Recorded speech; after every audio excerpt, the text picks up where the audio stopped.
Hello everyone, welcome back to the channel. Today I'm going to be doing my Codex review for the Astra Militarum 9th edition. Originally, this was going to be a three-part series where I did an unboxing, I did a review for the lore, and then I did a review for the Codex's rules and all of that. Unfortunately, there's just not enough lore for me to do a video overall on it, so I'm combining the lore review and the Codex review overall. I'm going to be going over what's good in the Codex, what's bad in the Codex, and what's some stuff, that just really doesn't make any sense. So let's get right into it. Alright, first up is the lore. I'm going to say for the Codex, the lore is a little bit lackluster. We get some new characters, and we lose some old ones. One of the new characters we get is Ursula J. Creed, who is the daughter of Ursica Creed, the Lord Crystalline on Cadia when Cadia blew up. Not much is given into detail of her. She kind of took over when her father disappeared, and an interesting little tidbit about her is that I guess one night when she was sleeping in her quarters, her father's jacket appeared, and it still had the smell of blood and ashes of Katie on there. And so now she is driven to the fact that her father's still alive, and she's now on the search for him. Our next character that we get introduced to is Lord Arcadian Leonidas Solar, or Lord Solar Leonidas, as most people like to call him. He comes from one of the most noble families on Terra, so obviously roots probably dating back to the Horus Heresy, or even before that.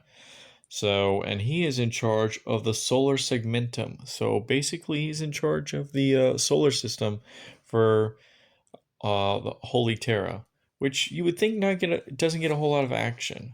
And through that, he actually has led campaigns through other parts of the segmentums throughout the Imperium. He is one of the 5 Lord Commanders of the Segmentum Majoris. Obviously, as stated before, it is the Segmentum Solar. Not too much is about him as well. I will say he's had his horse for forever, and it is more machine than horse now, so that's pretty cool. But kind of wish he kind of get one more depth into that. His model is all right, but I felt like it didn't look or didn't feel like an Imperial Guard model. It felt something more of like Age of Sigmar-esque. And that's really it as far as new characters goes. Now, I did find interesting as I was reading that Pask is still alive. There's a blurb of text for him saying that he still survives.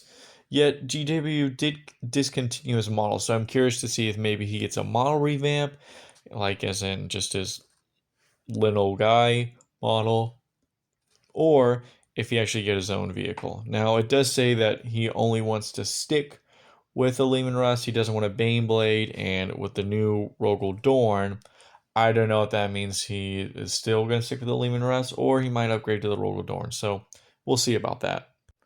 And that's really it as far as big events or people goes. Um, there's not really any new events as far as what's going on.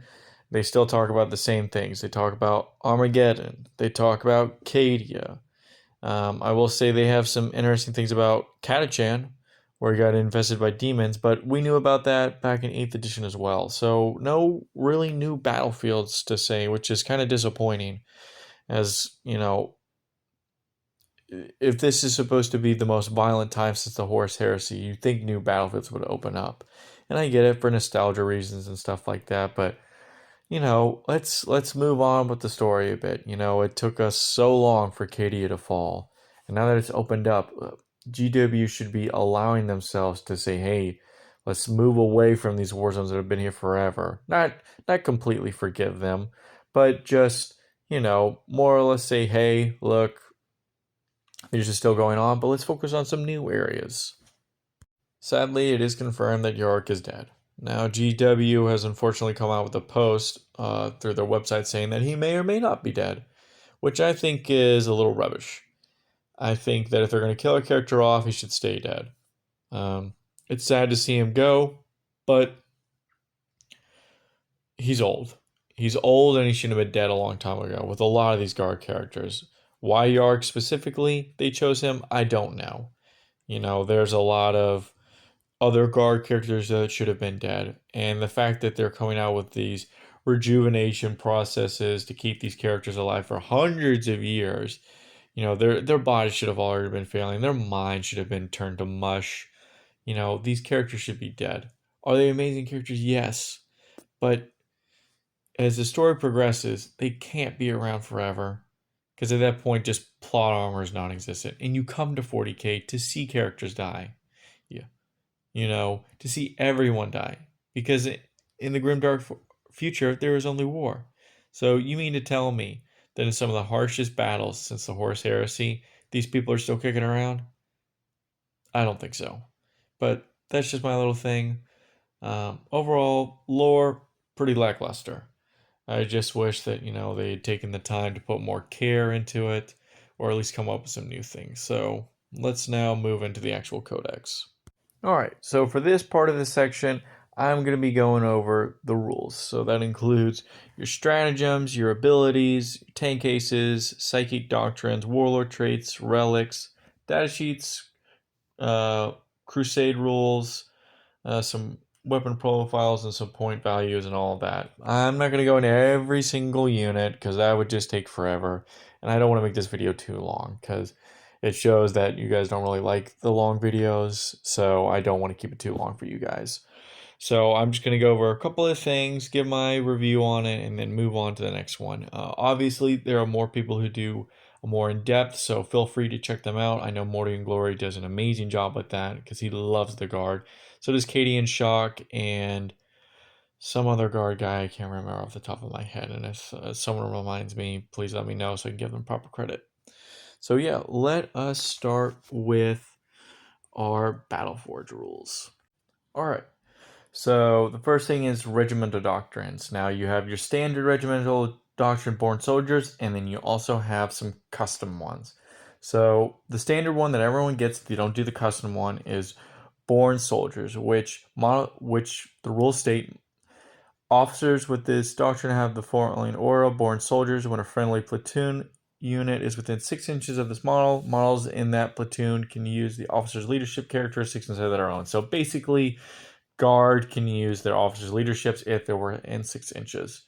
And the other part is each time a model with this doctrine makes a ranged attack with an unmodified hit roll of a 6, it automatically wounds the target.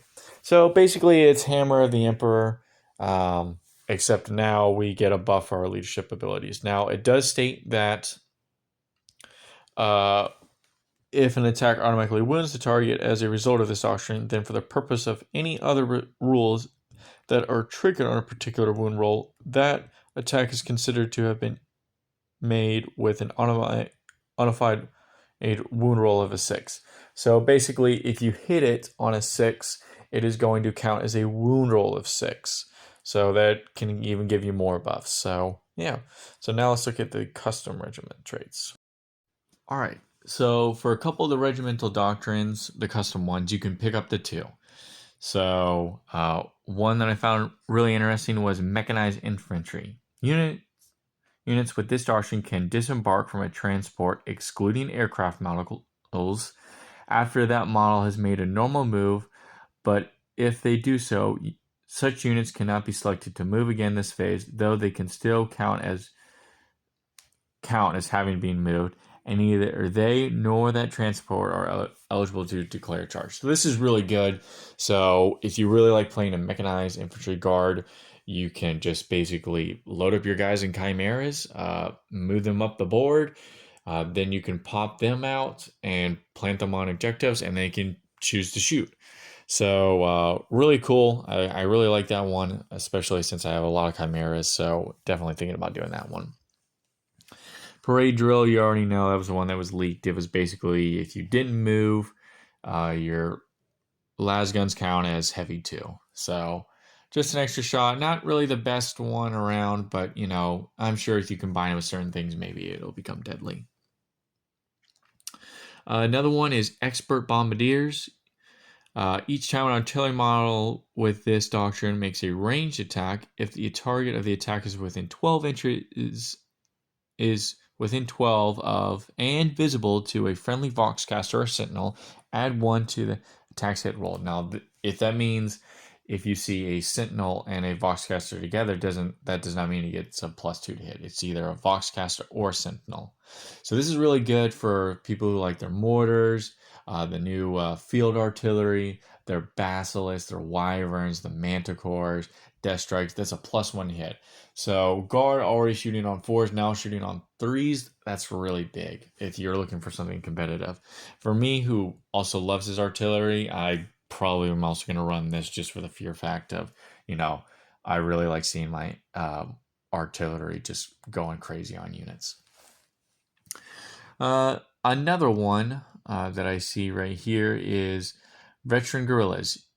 Each time an infantry or sentinel model with this doctrine makes an attack that targets a unit within 18 inches, the target does not receive the benefits of cover against the attack. Now, I don't know what that means, light cover or heavy cover, but either way, really cool for those that it's not really like the best trait in the world, but with everything now having like armor of contempt and all that stuff, this removes that extra layer. And if you have something that's AP2, well, since they removed the benefit of cover, it's now going to be AP1 instead of AP nothing.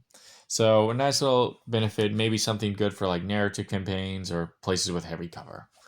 And the last one that I'm going to do is Swift as the Wind. Add 1 to the move characteristics of infantry and artillery models with this doctrine, and add 2 to the move characteristic of all other models with this doctrine. Add 1 to charge rolls made for units with this doctrine. So this is really good for like your artillery and rough riders. You get that +1 on the charge and an extra 2 movement, so you can really send them up on the board. So a lot of good board coverage on that, and of course it's always good to have your models move around and stuff like that. So maybe if you do Swift as the Wind with another doctrine that I'll mention real quick, Brute of Strength, which basically do not suffer the penalty to hit rolls occurred for firing heavy weapons in the same turn that their units is moved, and each time an infantry unit with this doctrine fights, if it made a charge move, was charged, or performed a heroic intervention this turn, then until that fight is resolved, add 1 to the strength characteristics of models in that unit. So basically, combine those two, it's like you're playing Talaran, which is really cool. So yeah, that's it for the doctrines. Let's now move on to stratagems. All right, so now we're going to get to the stratagems. I have to say there are a lot of good stratagems, but I'm only going to go over for a little bit. So the first one I'm going to be talking about is Cadius Stands. Use this stratagem in any phase when a Cadian infantry unit from your army is selected as the target of an attack. Until the end of this phase, each time an attack is made against that unit, an unmodified rune roll of 1 through 3 for that attack fails, irrespectively any abilities that weapon and or the model making the attack may have. So basically, it's a mini transhuman for guardsmen, which is really cool. So always nice to see something like that for guardsmen. Another one we have here is the Immovable Indoctrine, which is 1 CP. Use this stratagem in any phase when a Militarum Tempestus infantry from your army that is within range of an objective marker is selected as the target of an attack until the end of the phase. Each time an attack is made against that unit, the attack's wound rolls cannot be rerolled, worsen the armor penetration characteristics of that attack by 1 to a minimum of 0. So basically, it's like Votan, where you can't reroll the wounds on them if they're near an objective marker, and you do the Armor of Contempt, where basically you lower the armor penetration by 1. So really cool on that part. And the last one I'm going to go over with, like I said, I'm just going to make these shorts, but I'm going to post a few more pictures on them, is Vengeful Salute, which can cost either 1 or 2 CP. Use this stratagem in your opponent's shooting phase or the fight phase when an Astra Militarum vehicle model from your army is destroyed but did not explode.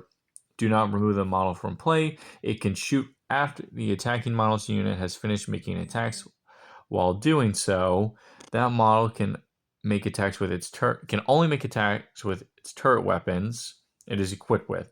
The model has a ballistic skill characteristic of a 5+. After resolving that model's attack, it is then removed. If that model has a battle tank or armored superiority keyword, the stratagem costs 1 CP. Otherwise, it costs 2 CP. So this is really good if, you didn't get much shooting out of a tank or anything like that you put down and it got blown up turn 1. So you can at least get some value back on it. Now the ballistic skill 5+ is still kind of bad, but we're kind of used to it. Now remember though, turret weapons now get a +1 to hit. So that 5 is now going to become a 4. So shooting on 4s, with your weapons, it's about average for what guard are, so I think it's well worth the CP. Alright, up next is we have the tank cases. They're no longer costing a CP for tank cases, they actually now cost points. Obviously, if they're a battle tank like a Lehman Russ, they're going to cost less than the super heavies. A few of the ones are Meticulous Calibrator. Each time this model makes a range attack, the unit does not receive the benefit of cover against that attack, so it's alright, not too bad. One I really like is an officer model only, so obviously it would be a tank commander. This model knows Perfectus orders in addition to the mechanized orders. In your command phase, it can issue 1 Perfectus order in addition to 1 mechanized order.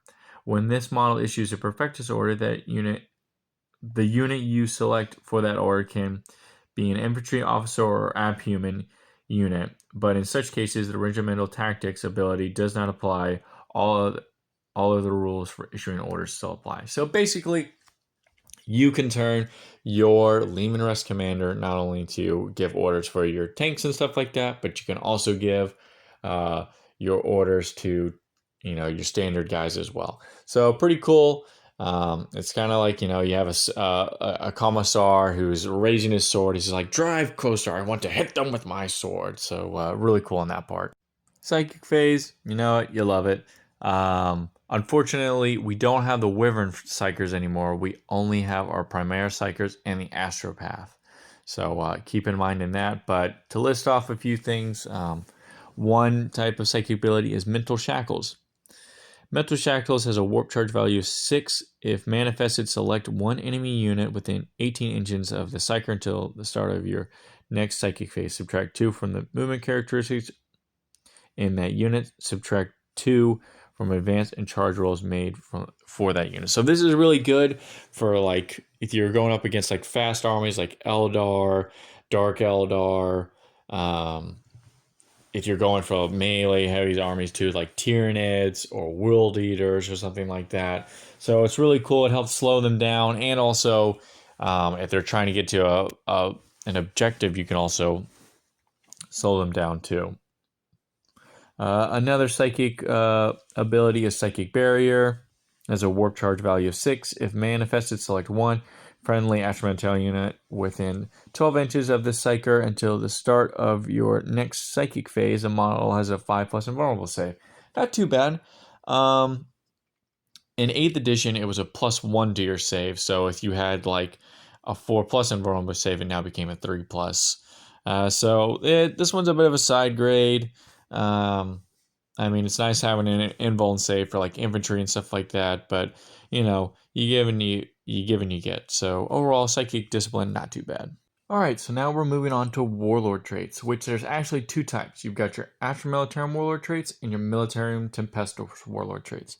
So a few of the Astra Militarum ones is a frontline combatant. Each time this warlord makes a melee attack and unmodified hit roll of a 6, scores 2 additional hits and add 1 to the attack's wound rolls. So basically, this is your standard, melee warlord trait. Nothing special, so that's something I would really take, even if it was for fluff reasons.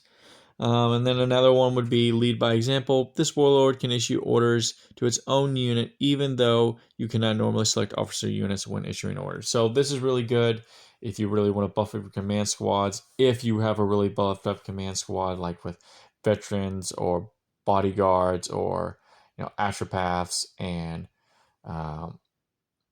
all kinds of stuff. So that one I really like. Now one of the Militarum Tempestus warlord traits, precision targeting. When a friendly Militarum Tempestus infantry unit is within 6 inches of this warlord, each time a model in that unit makes a range attack, the target does not receive the benefit of cover against the attack. So, if you're really going up against someone who's stuck in the trenches and stuff like that, this is a decent one, removing the benefit of cover, especially if your guns have high AP. You can use that to get that extra bit of saving out for it. So, Warlord trait's not too bad. I think they're much better than the ones from 8th edition, so I think this is a step up. Now, there's some pretty interesting relics that are coming out of this codex. One of them is the Barbarian's Key, which I'm sure many of you have heard about. Infantry models only once per battle in your movement phase. The bearer can use this relic. If it does so, remove the bearer from the battlefield and set it back up anywhere on the battlefield that is more than 9 inches away from an enemy models. Until the end of that turn, you can reroll charge rolls made for that bearer's unit. So this is really good if you give it to, sergeants or Kazacans, and you want to move them around and you say like, nope, you're not going to charge this unit. In fact, I'm actually going to now put it in your back line. And now they're going to shoot some of your more weaker units. So really good for stuff like that. Another one is the Death Mask of Alanius. Infantry model only. Models in the bearer's units have 4+ invulnerable save. So let's say you give this to a command squad, they now have a 4+ invulnerable save. If they weren't already tanky enough, now they're even way more tanky. So really good ones. Definitely like the picture on the right side of the codex. Loving the artwork of the guy holding the las gun and offering it up to the shrine. So yeah. Now moving on to some data sheets. Alright, so now we're going to be moving on into orders. Now there are 3 kinds of orders: regimental, perfectus, and mechanized. And each one can only be given to certain kinds of units. Regimental can only be given to like infantry units, so no, you can't give it to a Lehman Rush, you can't give it to Chimeras or Hellhounds or stuff like that. Perfectus, you can give it to your units, both standard infantry and abhumans, and obviously mechanized you can only give to vehicles. So some regimental ones, you can do your standard first rank fire, second rank fire until the end of your shooting phase. Change the type of all las guns and hotshot las guns models in this unit to heavy 3. So basically, if it's one shot, now it's 3 shots. So always love that extra firepower. You've got fixed bayonets. Heard it before. Until the end of your next fight phase, each time a model in this unit makes a melee attack, add 1 to the unit's hit roll and improve the armor penetration characteristic of that attack by 1. So that's really cool. If you're wanting to go for a more melee fixed guard with Catachans, definitely. And the extra AP always helps, especially when you're going for something more flimsy like Aldar, for example. Some Perfectus orders. You've got Duty and Honor until the start of your next command phase. This unit can still perform actions in which a turn it fell back or advance, and it can shoot without any action it is performing failing. So basically, it can still do actions even if it fell back or advanced or even shoot. So that's always good, especially for more objective-based games. Another one is get back in the fight until the start of your next command phase. This unit is eligible to shoot or charge, but not both, in a turn in which it fell back. So again, another way for you to get more shots out on the battlefield, or if you want to get into combat, go ahead and give them in combat. So this would be really good if you have your Bulgrin fall back and then you're putting them back in the charge, because they get that +1 to hit on the charge. And then some mechanized ones. You've got Gunner's Kill on sight until the end of your next shooting phase. Each time a model in this unit makes a range attack, reroll a hit roll of 1. So this is really good if you are, moving around and you really need those extra shots. So just another way to increase your rate of fire. Shock and Awe until the end of your next command phase, this unit gains the objective secured ability. So basically, if you put, I don't know, a Hellhound on in there and it goes up against one, I don't know, it goes up against another vehicle and on an objective, you can now turn it into having objective secured, thus winning you that objective. All right, so now we're going to be getting into the units. So the first one is Lord Solar Leonidas. Obviously, if you put him in your detachment, he is going to be your warlord, and he's a pretty big, beefy boy. Weapon skill 2, ballistic skill 2, movement 12, strength 6, toughness 4, 8 wounds, 6 attacks, leadership 10, 3 plus save. He is equipped with the Righteous Gaze, which is a pistol type 2. Strength 8, AP 3, flat 3 damage, which is really good. And then the Conquest, which is melee, strength user, AP minus 3, 2 damage. So, funny enough, the Conquest actually used to be a relic back in 8th edition, and now he actually carries the Conquest blade. So, pretty cool that they added that. Some of his abilities are the Artificer Refractor Helm. This model has a 4+ invulnerable save. Each time an attack is allocated to this model, have the damage characteristic for that attack. So basically, you know, he's really tanky, or he's really good at his saves, and whatever damage he does take, half it. He has the Kolicha Astralex, or Collegiate Astralex. I apologize that I'm butchering it. After your opponent has revealed their secondary objective or agendas for battle, if your army contains this model, you can choose to change one of your secondary objectives or agendas. If you do not choose to do so, or in your battle does not use selectable secondary objectives or agendas, then at the start of the first command phase, you gain 1 additional command point. And so it's pretty cool if you guys have objectives and you want to say, oh no, I don't want that one, I'm going to switch it around for free. But it's also nice that if you don't do that, you get a free command point. Alright, so up next is we have Ursula Creed, weapon skill 3, ballistic skill 3, strength 3, toughness 3, 5 wounds, 5 attacks, leadership 9, 4 plus save. Her weapons are Duty and Vengeance, which is a ranged pistol type 4, strength 5, AP 3, 2 damage. Not bad. Power Sword type melee, +1 strength, AP 3, 1 damage. So definitely something tells me that you shouldn't really bring her into combat. Her abilities are Lord Castellan's Fury. Each time this model issues an order to a unit until the start of your next command phase, each time a model in that unit makes a ranged attack, add 1 to the strength characteristics of that attack. Note that this ability only affects the original target of that order and not any additional units that are affected by that order using the Regimental Tactics ability. She has a refractor field that has a 5+ invulnerable save. She has Tactical Genius. While this model is on the battlefield, you can use the command reroll stratagem up to twice per phase instead of only once. And then she has a Senior Officer Oro. While a friendly Astra Militarum core unit is within 6 inches of this model, each time a model in that unit makes an attack, add 1 to the reroll. So basically, she's like a chapter master, but she does have a little bit of things. So say you're using a squad of guardsmen that are fired, that you give the order to, add +1 hit. This gives it a +1 strength. So your lasguns are now strength 4 instead of strength 5.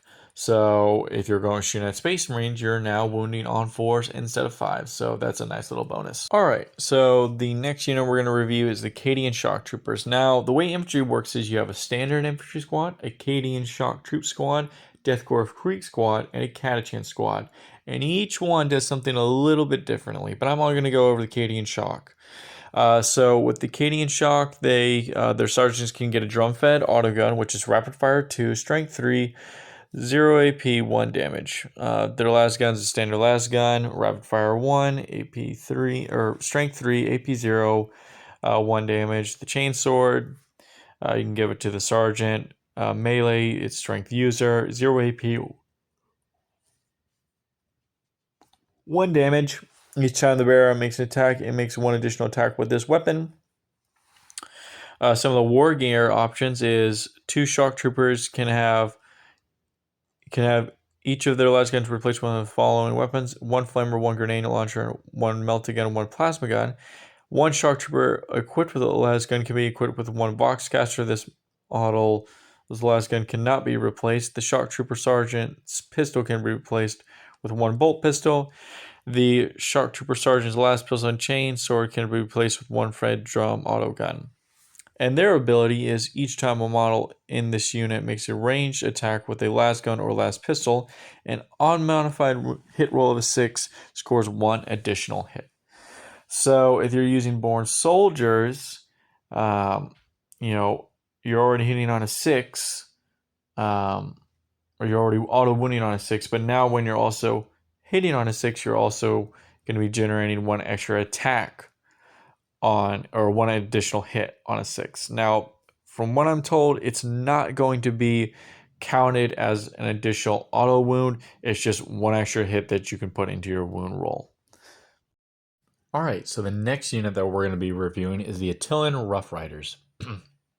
So these were actually an old unit in previous Guard Codexes. They weren't in 8th. I don't know if they were in 7th. I'm not 100% sure. I just know that they were put into Legends, and I guess so many people loved them that they brought them back. So, and they brought them back in full force, actually. Their weapon skill 3, ballistic skill 4, strength 4, toughness 4, 2 wounds, 2 attacks for the standard guy, 3 attacks for the sergeant, and a 4+ save.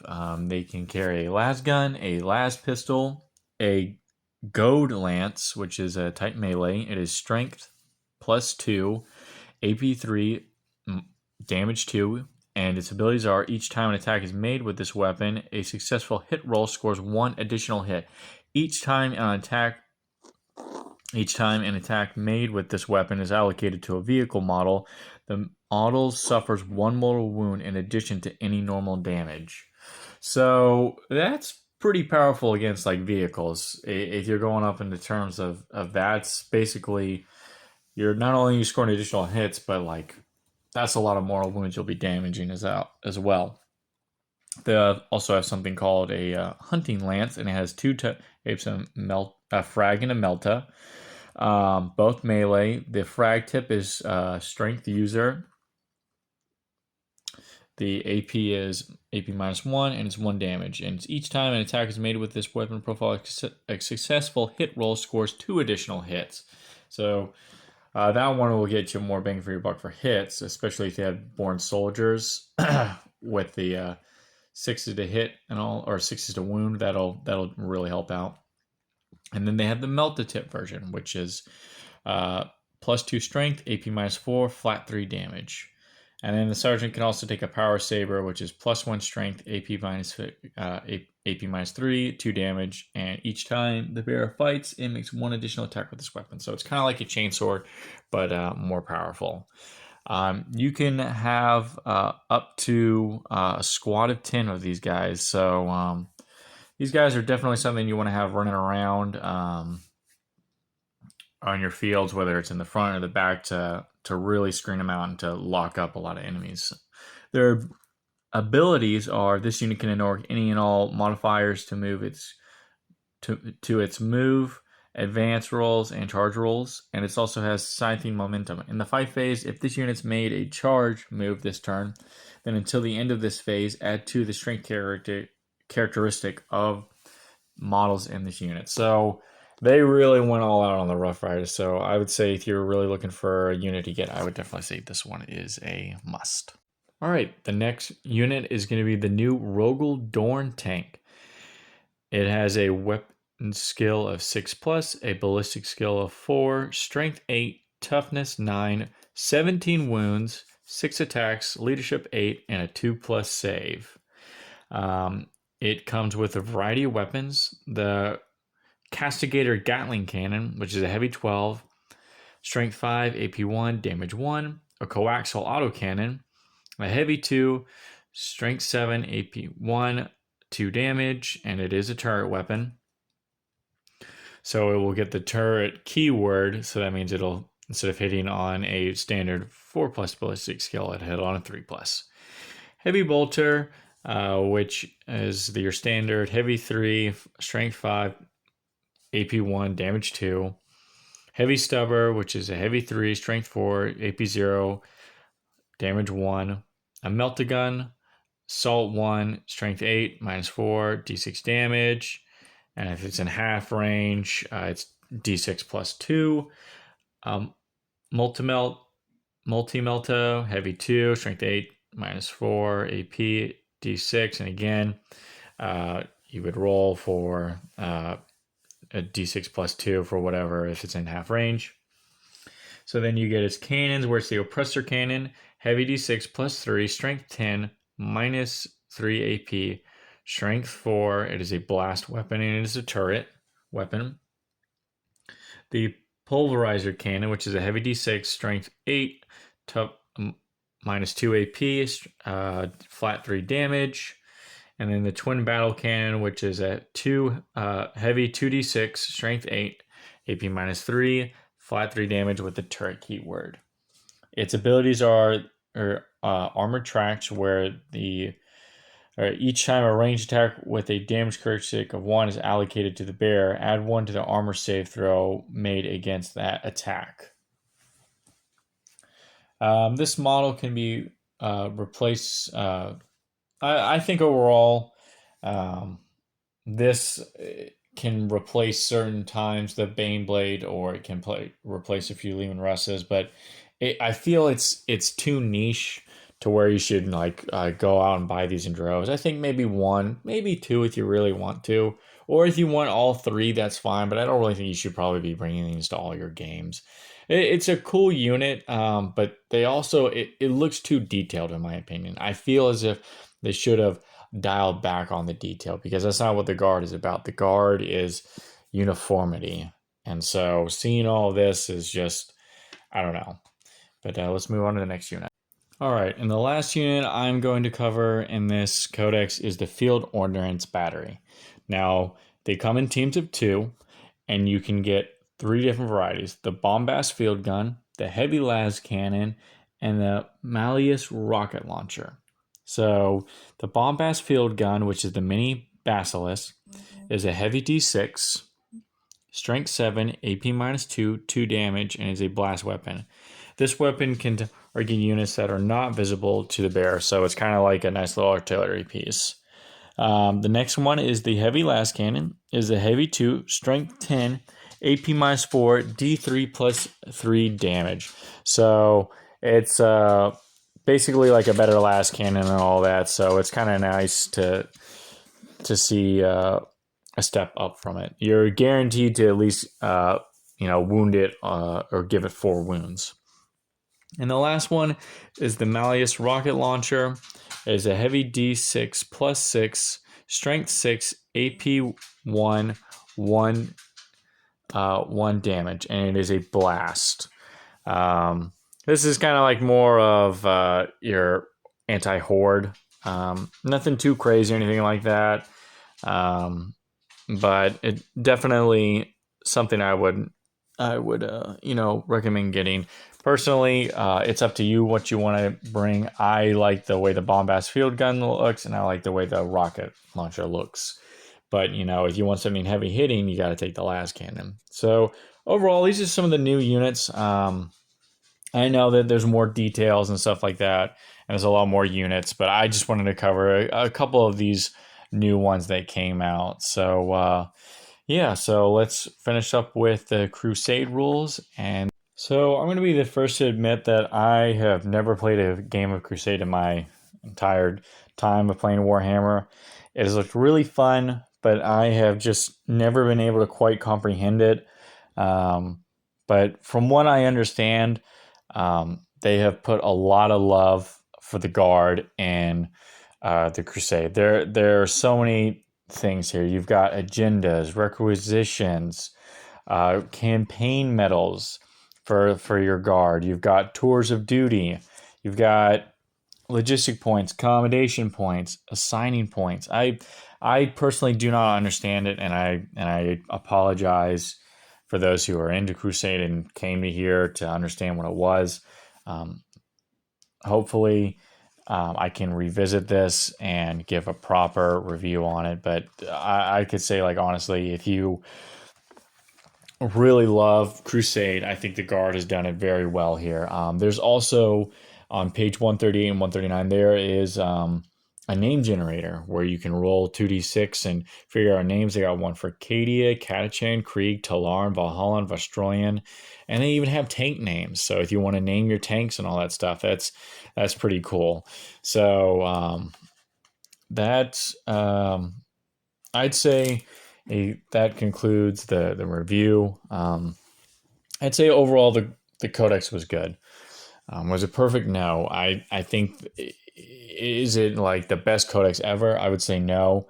There's definitely a lot of things that have happened in this book that I personally think should have changed. I think regiments should have stayed. I think that when you allow people to have more versatility, yes, isn't nice, but the problem is, you lose that flavor. If, say, for someone, they painted all their Deathcore Krieg, and they played Deathcore Krieg, regiment traits, regardless of how good or how bad it was, they knew that's how their army played, and they got the warlord traits and the relics and everything. And now it's like, well, you can take Deathcore Krieg in with some Cadians or your Catachans, and now it's just a big old soup mix. So it's a little heartbreaking to see. I feel as if the units overall, some of them got really good, and then others I felt like were just ignored. Like, I felt Scions weren't really in a bad place, but I felt like they deserved a little bit more love, especially with Khazarkins coming out. I felt like they should have put more care into them. Maybe a new unit or something to add to them, because each one does do something a little bit differently, and I understand that, but they should have put a little bit more time and effort into them. Vehicles, what can I say? I love some of the new units. Lord Solar, like I said, I feel like he's a little out of place. Looks more like an Age of Sigmar model than really a 40k model. Ursula Creed, it's just really Creed, but it's his daughter, which they should have given him more of a character. Maybe someone new. But that's just me. I find it weird that they've killed off a lot of characters, but then they took away their models, but then some of them are still alive. Like, I can't remember the name of the female commissar that had a model for like 8th edition, and they took her out. I don't know why. She was only in for 8th edition. So was she just not selling? Was, very weird choices. And there is some Codex creep in here, 100%, but not as bad as it was for the Leagues of Votann. So it's nice to know that they drew back on that. Overall, I think you should get the Codex.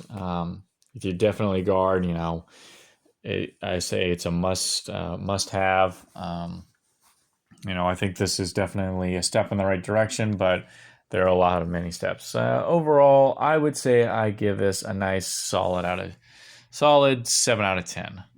That is it, guys. Feel free to like, comment, subscribe, and I will see you in the next video.